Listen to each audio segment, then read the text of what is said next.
It's the It's the unboxing. Oh yeah. Well, welcome back, ladies and gentlemen. I know I've been away for some time, but today you get 2 shows. And that's just for being the hearty subscribers that you are. I do have a package that I got in the mail from Entertainment Earth, which I think took on Eagle Moss's casts and stuff like that after they went under. So let's go ahead and see what's in here, because I have no idea. I pre-order stuff sometimes and then I forget that I did. So I usually get these things as soon as they're available commercially, or sometimes you'll be lucky enough to get a pre-release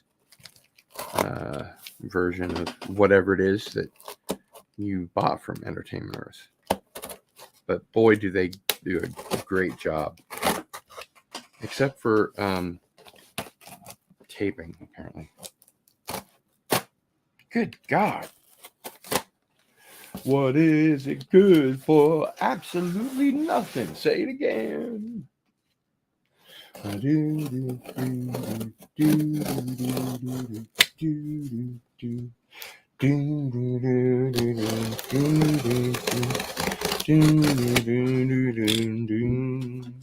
Okay, here we go. You ready? I'm excited. Let's see who we have with us so far. Maddie's daddy is in the house. Yeah, I hate it when that happens. But I know what you meant. Cardinal son. Maybe when I move down to a nice warm South American country, I'll be Cardinal son. All right, so let's see what this says. Godzilla 2016 Shin Godzilla 4th Night Combat Monster Arts. Okay. Well, seems to be on a Godzilla roll. Oh, wow. I remember ordering this.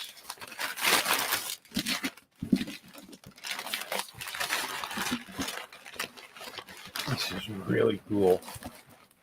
My favorite Godzilla film is Godzilla vs. Destoroyah. I mean, other than the original, of course, because they bring back the Oxygen Destroyer, which is what they used in the first film, to defeat the kaiju known as Gojira.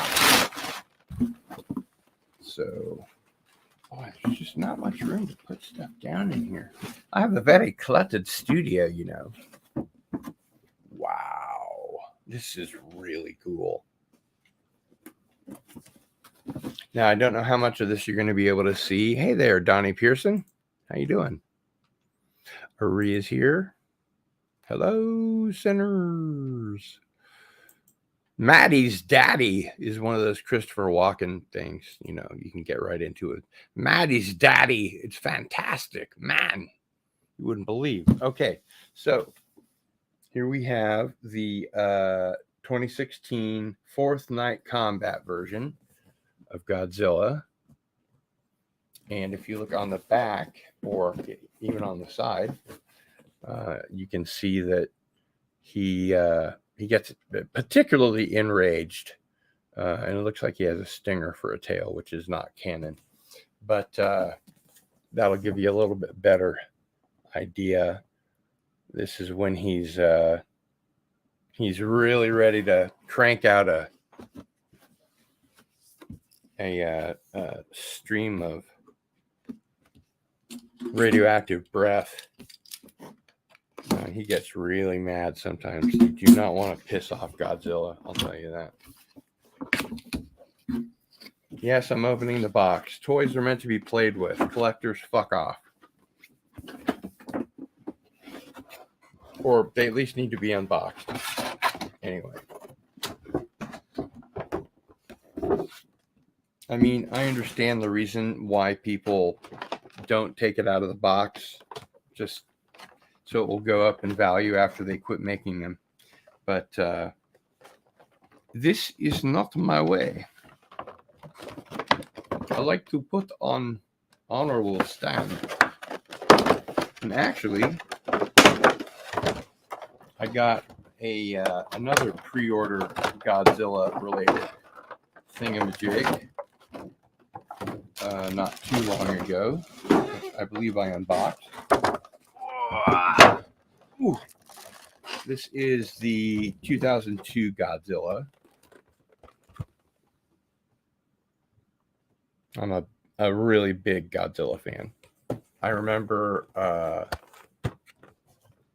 as a little kid having dreams that Godzilla was overtaking the grade school where I lived, and in my dream I told all the students at recess, come over to my house, because it was only half a mile away, and Godzilla was coming over the hill and had like a train in his mouth or a couple of box cars or whatever, and he was going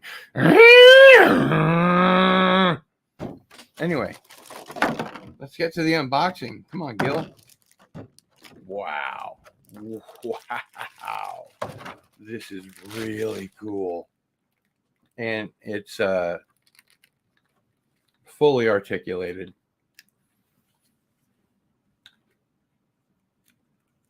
See the spines on his back? That's how you can tell he's about to really let you have it. But yeah, I'm a big time Godzilla fan, and always have been. And you'll hear soon, I can't tell you exactly when, but you'll hear soon about my involvement with writing treatment and some character breakdowns and stuff for our Godzilla TV show, which came that close. I was actually sweating bullets. Like, how am I going to write 26 episodes a year for this thing? This was before the concept of the writer's room was popularized. And I was really sweating it. I was like, oh my God. So, let's see. I guess he goes back this way.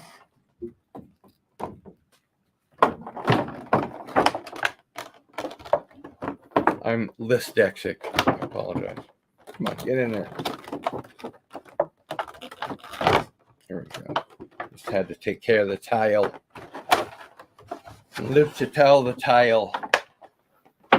In some of the better Godzilla movies, he really uses that tail action.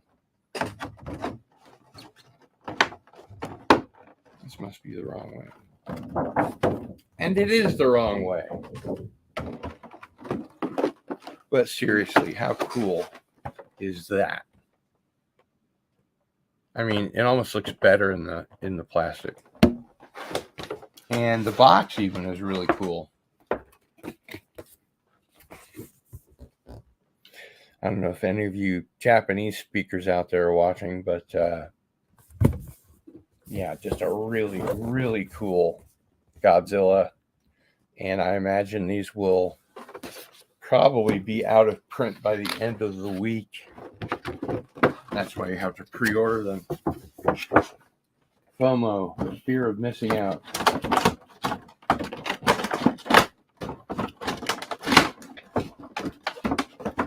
Okay, well, this is called the unboxing, not the reboxing, so I'll set that aside. Take a look at what people are saying. Marie says, and thereby hangs a tail. But I always wonder what plus C equals, what that means. Makes me think of C++, but that's not it. Donnie Pearson says, 2 of 2. Let's get to the first one.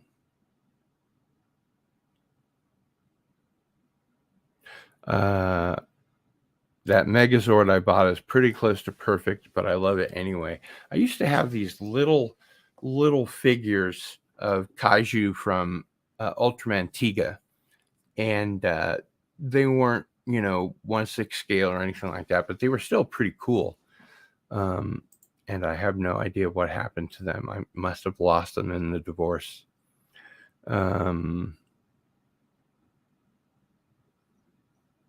Everybody seems to be in good spirits. That's good. And tell me how much you loved my Vogon poetry. Or what did you think of the Godzilla model? And there's an extra piece left over, which is never good. That's a bad sign.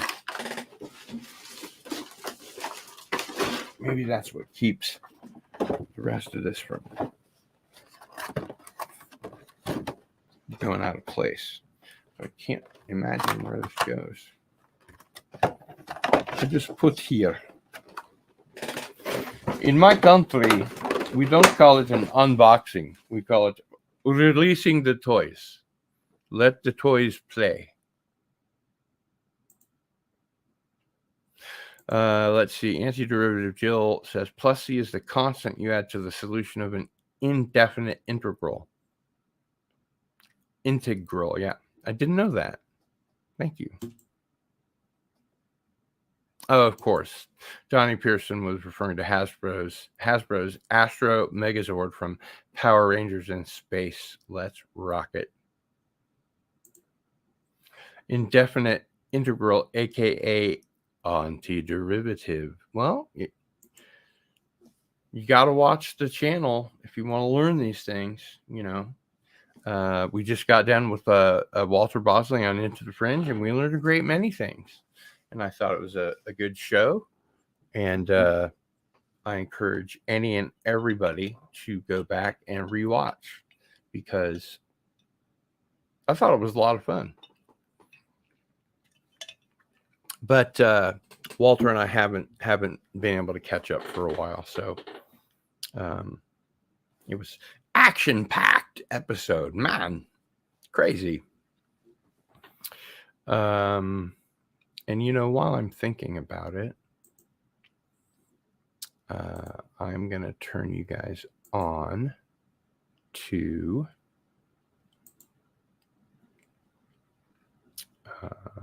something that I did.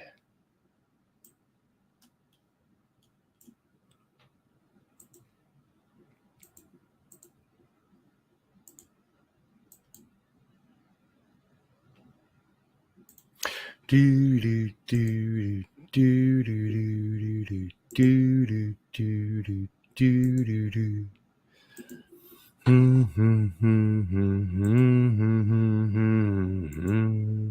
By the way, we have a very active community at the community tab, youtube.com/cardinalsin. Join us. Become a channel member, or just join us on the community tab, because that's where I post stuff that's going to happen. And you don't want to miss out on that. That is actual FOMO. Now, this is something that I did about 2012, after I had perfected my Christopher Walken. I need to redo it, because I do a much better Christopher Walken now. But I'm going to give you a little snippet of this, and then I'm going to put the link into the chat. So if you guys haven't seen me do this, then you can find it there. I'll let it play for a little bit, and we'll see what we get.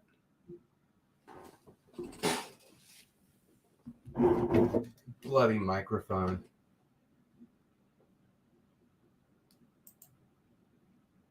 Hello, kitties. It's Christopher Walken with a dramatic reading of The Devil Went Down to Georgia by the Charlie Daniels Band.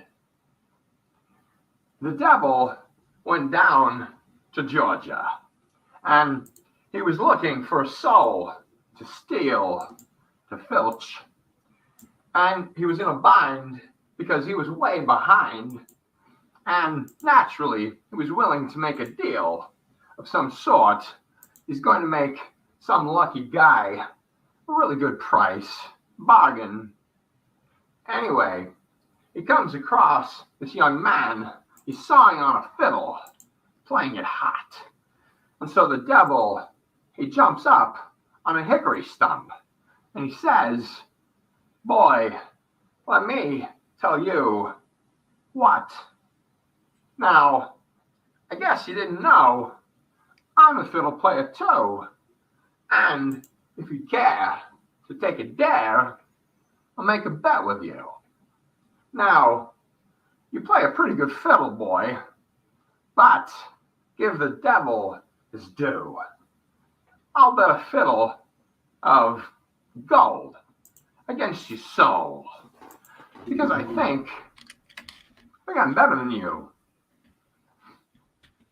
Now, you have to remember, the devil is renowned far and wide for being a high roller, a bit of an inveterate liar, and a mean son of a bitch. Anyway, I digress. Well, Johnny, he's no slouch. And the devil, he probably knows this. So, being a southern genteel type, the kid introduces himself. And he says, "My name's Johnny. And it might be a sin, but I'll take your bet. And you're gonna regret, because I am the best it's ever been."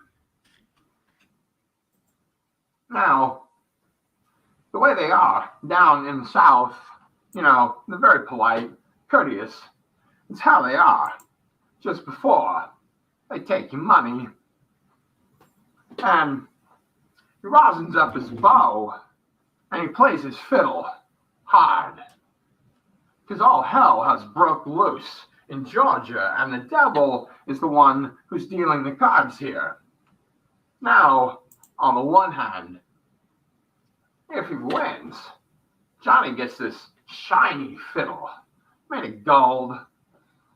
It's worth a lot, millions. On the other hand, if he loses, well, the devil gets his soul. Not nice. He's going to be one sad Johnny. The devil opened up his case and he said, "I'll start the show." And fire flew from his fingertips as he rosined up his bow. And he pulled the bow across the strings, and it made an evil hiss. And then a band of demons joins in. No fair. I know, right? And it sounded a little something like this.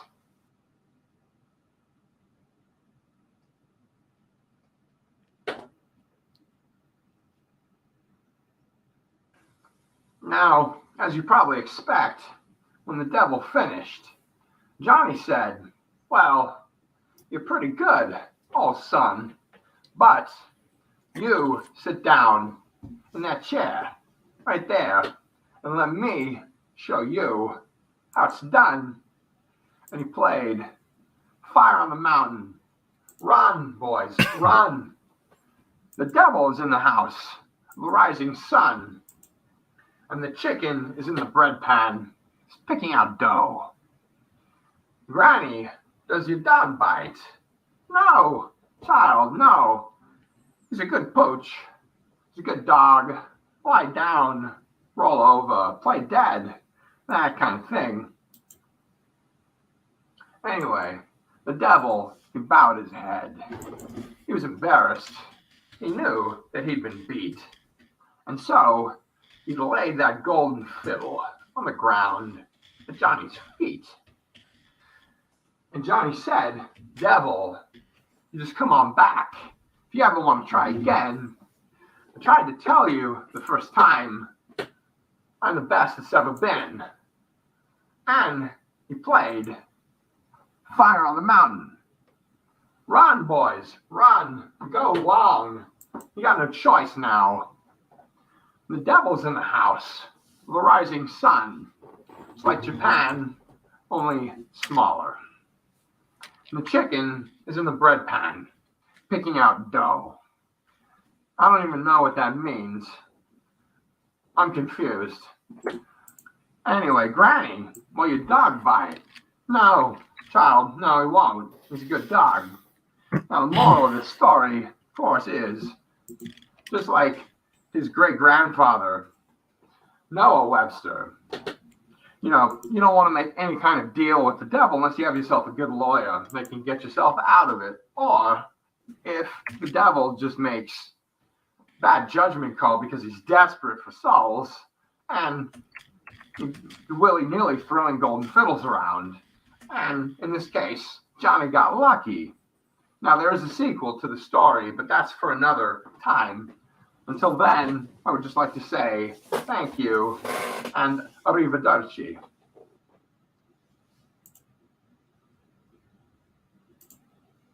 So that is my first attempt at doing Christopher Walken in public. My imitation of Christopher Walken has, gotten a lot better over time, and I'm not so slow because I'm not trying to read a teleprompter without my glasses. But every time I did that, every iteration, I would add in a little bit more kind of funny improv stuff, then incorporate it into the script, and etc., etc., etc. Phone Box Chicken says, seen the cool Godzilla ornaments earlier. I'm not a big ornament/toy collector, but those looked quality. Oh yeah, they are first rate for sure. And they're not cheap, but that's the beauty of it. If you are the collecting type, you can just let it sit in the box and it will just increase in value because they don't do large runs. Thus the pre-ordering aspect. But I am going to redo Christopher Walken with a dramatic reading of The Devil Went Down to Georgia, because I do a much better Christopher Walken now than I did almost 10 years ago. And you can probably tell from the youthful Cardinal sin that you saw there that I'm old. Now it's the reboxing. This might be harder than it looks.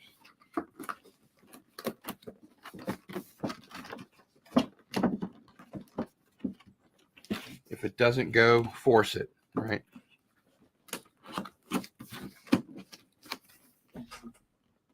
I'm sure this is scintillating broadcast, scintillating YouTube experience. All right, so you can't go in there, and you've got to go there, and then that can go there. There we go. Your 2016 Godzilla The Fourth Night combat version. Man, I do love me some Godzilla. I really do. Especially the Heisei era is outstanding. Really like it a lot.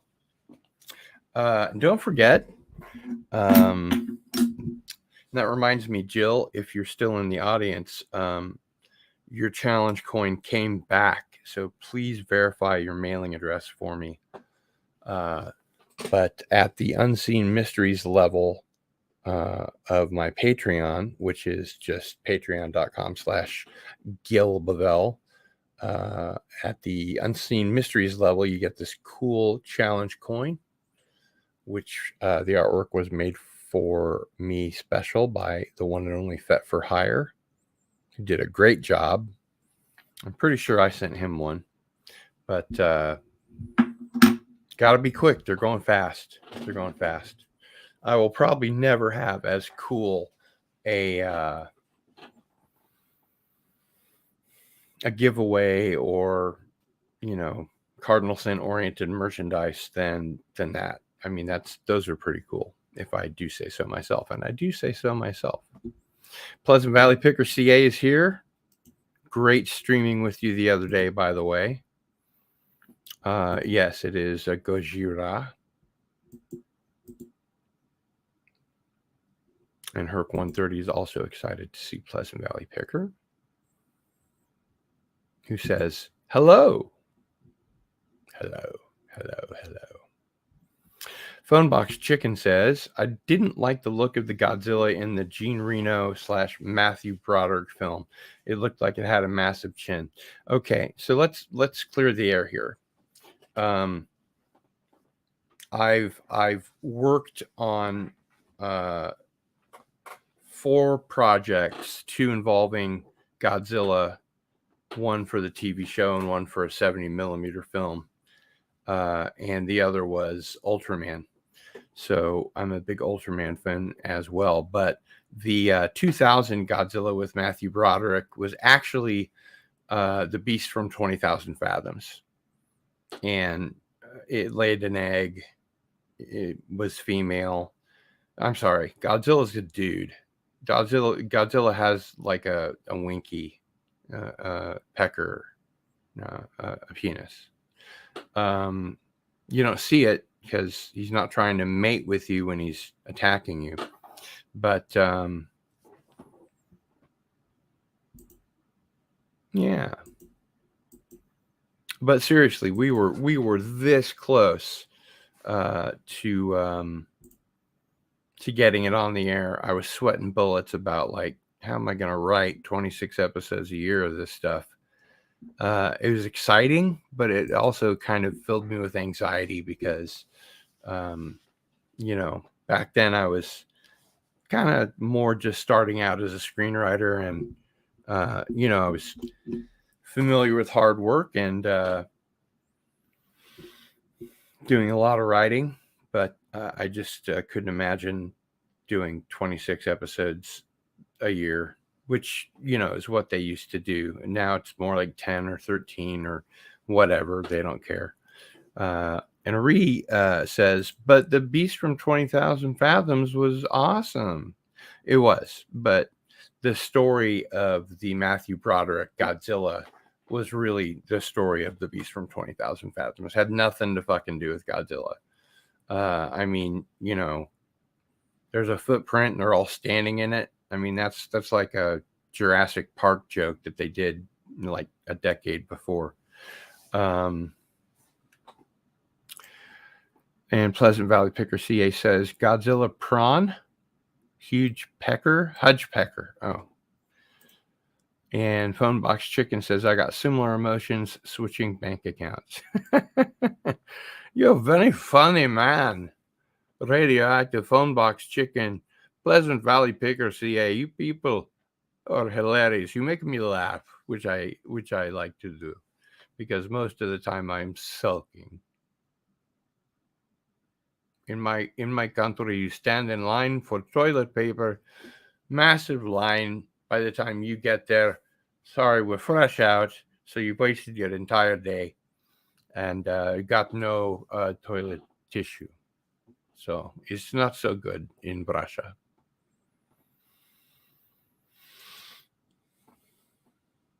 Yeah. No worries, Pleasant Valley Picker. We all do it.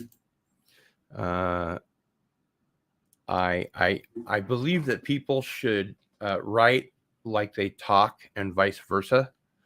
Except of course when they're writing character dialogue that's not, them. I mean, like email and stuff like that. You should write like you speak, and you should speak like you write. I believe, anyway. Are there any takers to that other side of the debate in the chat? I like to take my time, gather all the evidence, the facts, if you will. And now I'm just rambling. I don't know.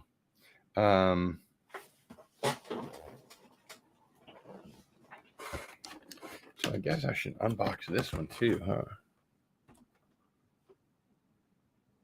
Look at that tail action. He's getting ready to to kick some tail. I didn't actually unbox this on its own unboxing, so I shall do so now. Yes, I opened the box. Toys are meant to be played with. If you're a collector and you're not in it for the fun, you're just in it for the money. And that's not what real fans are all about. Now, if you can afford two, one to keep back and one to display or play with, then hey man, that's cool. Now this is a really great Godzilla because aside from all the plastic that's on him, they, them, I guess, I don't know. But this one is kind of the bulldog Godzilla, really fierce looking, and he's got three spines in his back. So those are really pretty cool. I like this one very much. And I don't understand why they have these leftover plastic pieces. I guess it must be important for something, but I'll find out later. When it's too late, I've thrown it away. Oh no. Oh geez. Come on, Rick. Can't we get out of the Godzilla dimension? It's freaking me out. Ah, shut up, Morty. Grandpa knows best. Nope, that's good. Man, even the interior packaging on this stuff is crazy. I mean, okay, it ships well. You know, there's never any broken parts or anything like that. But my God, could we ease up on the packaging a little? It's all going to end up in the ocean anyway. So I guess I am contributing to my carbon footprint or whatever. But better the toy than the real thing.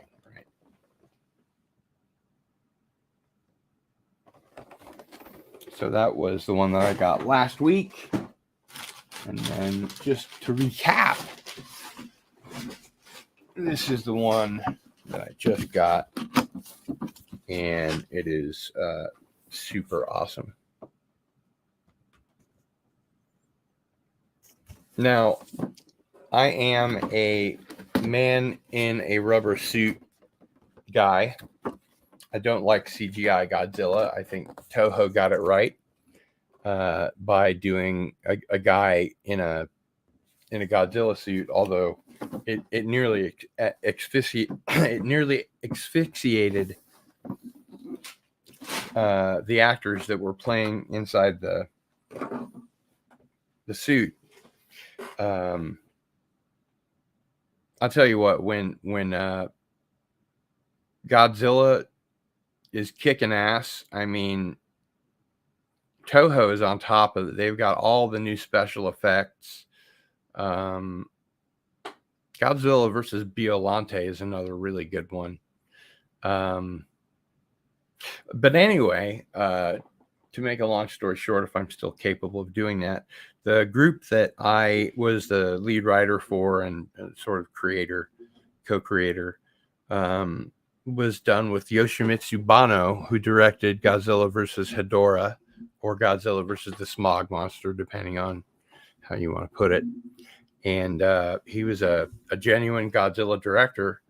And so we just kept proceeding with the whole thing. And when it got shut down, we moved to the 70 millimeter format because that's what Mr. Banno did a lot. Anyway, it turns out that according to, I think, the last letter or email that he sent to Roger, my partner in crime, was that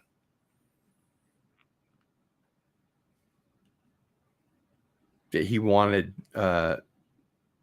he was so excited about the work that we did together that he helped spawn the legendary Godzilla verse. So that's something. I guess we contributed to the cause, even though we didn't land the show. Pleasant Valley Picker says, rubber suit guy. Okay, my mind just went to the Gimp scene in Pulp Fiction. You nasty, nasty man. That's disgusting. Phone